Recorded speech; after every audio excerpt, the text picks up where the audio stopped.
સુરત શહેર પોલીસના પૂર્વ એસીપી BM ચૌધરી સામે ખોટા જાતિના પ્રમાણપત્રના આધારે પોલીસ વિભાગમાં બઢતી મેળવી હોવાના આરોપમાં ઉમરા પોલીસે ગુનો નોંધ્યો છે। આ કેસ સંબંધિત તમામ પુરાવા અને દસ્તાવેજો મેળવવા માટે પોલીસે મહત્વપૂર્ણ પગલાં લેવાના શરૂ કર્યા છે। પૂર્વ એસીપી ચૌધરી સહિત સમાજ કલ્યાણ વિભાગને પોલીસે નોટિસ મોકલી છે।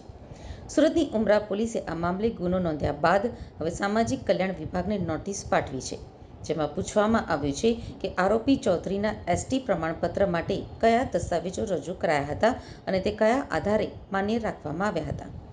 સાથે જ આ પ્રમાણપત્ર કયા અધિકારીએ કયા આધાર ઉપર સ્વીકૃત કર્યું તે પણ જણાવવાનું છે। પોલીસ તપાસ હેઠળના આરોપી BM ચૌધરીને પણ નોટિસ પાઠવી તેમને 5 દિવસની અંદર સંપૂર્ણ પુરાવા સાથે ઉમરા પોલીસ સ્ટેશનમાં હાજર થવા માટે જણાવવામાં આવ્યું છે।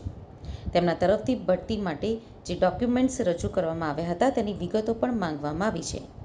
સાથે જ તેઓએ પોતાનું લેખિત નિવેદન પણ પોલીસ સમક્ષ રજૂ કરવાનું રહેશે। BM ચૌધરીએ તેમની સ્કૂલ લિવિંગ સર્ટિફિકેટમાં જાતિ હિન્દુ તેલી દર્શાવ્યા હોવા છતાં એસટી કેટેગરી હેઠળ પ્રમાણપત્ર મેળવી તેનો ઉપયોગ બઢતી માટે કર્યો હતો। આવા ખોટા દસ્તાવેજોના આધારે સરકારી પદ મેળવવો આપમેળે ગુનાનું સ્વરૂપ ધરાવે છે। ડીસીપી વિજયસિંહ ગુર્જરે સ્પષ્ટતા કરતા જણાવ્યું હતું કે BM ચૌધરીનો સ્કૂલ લિવિંગ સર્ટિફિકેટ આ બાબતે સ્પષ્ટતા કરે છે કે તેઓ ઓબીસી કેટેગરીમાં આવતા હોય છતાં ખોટું એસટી સર્ટિફિકેટ બનાવી પદ માટે લાભ મેળવ્યો હતો। આ કેસનું મૂળ નોંધપાત્ર એ કારણ છે કે સન 2021માં ગોધરાના આદિજાતિ વિકાસ ટ્રસ્ટના પ્રમુખ પ્રવીણ પારગીએ રાજ્ય સરકારના આદિજાતિ વિકાસ વિભાગ અને ગુજરાત તકેદારી આયોગ ગાંધીનગરને લેખિત રજૂઆત કરી હતી, જેમાં કહ્યું હતું કે BM ચૌધરીએ ખોટા પુરાવા ઊભા કરીને અનુસૂચિત જાતિનું પ્રમાણપત્ર મેળવ્યું છે। આ રજૂઆતને પગલે વિજિલન્સ સેલ સુરતને તપાસ સોંપવામાં આવી હતી અને તેમણે અહેવાલ પણ રજૂ કર્યો હતો। सूरत सिटी में ACP BM चौधरी करके उनके पोस्टिंग थी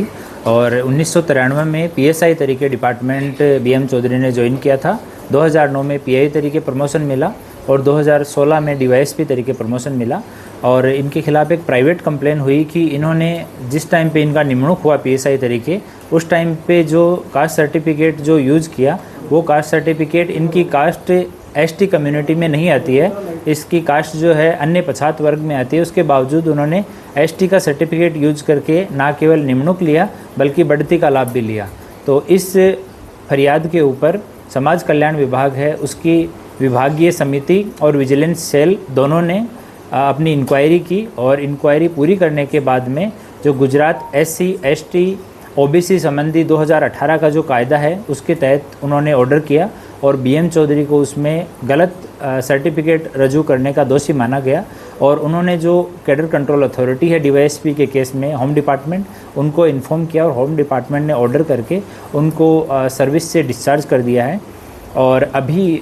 इसमें क्योंकि ये 2018 का जो कायदा है इसमें समाज कल्याण विभाग को अधिकृत किया हुआ है फरियाद करने के लिए, तो सूरत जिला समाज कल्याण अधिकारी की तरफ से एक फरियाद की गई जिसमें ये 2018 का जो कायदा है उसकी कलम 12 के तहत उमरा पुलिस स्टेशन में गुना दर्ज किया गया है। इन्वेस्टिगेशन जो है अभी चल रहा है और गुना दर्ज करने के बाद में समाज कल्याण विभाग को उस टाइम 1990 में जो जब ये सर्टिफिकेट बना था उस टाइम पे क्या क्या पुरावा रजू किए थे, किस आधार पे बना, किस अधिकारी ने बनाया, ये सब माहिती लेने के लिए उनको एक नोटिस इश्यू किया गया है। एक नोटिस जो ये BM चौधरी है पूर्व ACP इसको एक नोटिस इश्यू किया गया है। इसकी तरफ से जो जो चीज़ें हमें चाहिए वो नोटिस में मांगी गई है और रजू होकर स्टेटमेंट देने के लिए कहा गया है। और डिपार्टमेंट में हमारे पास इसके खिलाफ़ जो जितने भी इसके रिक्रूटमेंट संबंधी जो कागजात दिए हुए हैं, प्रमोशन के टाइम पे जो कागजात कंसिडर किए गए वो सब मांगने के लिए डिपार्टमेंट को भी एक रिक्वेस्ट किया गया है। एक बार ये सारी चीज़ें आएंगी उसके बाद में आगे की कार्यवाही की जाएगी। की बजवनी हो गई है और नोटिस में 5 दिन का टाइम दिया गया है क्योंकि ये जो एक्ट है 2018 का उसमें जितनी वो सज़ा की जोगवाई है वो माननीय सुप्रीम कोर्ट द्वारा जो अर्नेश कुमार जजमेंट है उसकी जो डायरेक्शंस है माननीय सुप्रीम कोर्ट के उसको फॉलो करते हुए प्रोसीजर आगे बढ़ाया जा रहा है और इन्वेस्टिगेशन जो है उमरा PI को सौंपी गई है। सर वो ST थे फिर भी उन्होंने जो ST नहीं थे फिर भी जो रखा था तो कौन सी कास्ट के थे? OBC में उनकी कास्ट आती है और हिंदू तेली करके कास्ट है। जो विभागीय विश्लेषण समिति है उनकी जो रिपोर्ट है उसमें जो बताया गया है कि उन्होंने उनका स्कूल लिविंग सर्टिफिकेट विभागीय जो समिति है उसने लिया और उसमें उनकी जो जाति है वो हिंदू तेली के रूप में लिखी हुई है और उसके बावजूद उन्होंने एसटी का सर्टिफिकेट 1990 में बनाया और उसको डिपार्टमेंट में रिक्रूटमेंट के टाइम पे रजू किया गया और उसी के आधार पे उनका पोस्टिंग हुआ, शुरू में ज्वाइन किया और उसी के आधार पे उनका प्रमोशन हुआ। सर 1999 में जब ये पूरा मामला जब उन्होंने सर्टिफिकेट दिया तो अभी तक क्यों वहाँ इतनी देर क्यों लगी बाहर आने में? ये 2021 से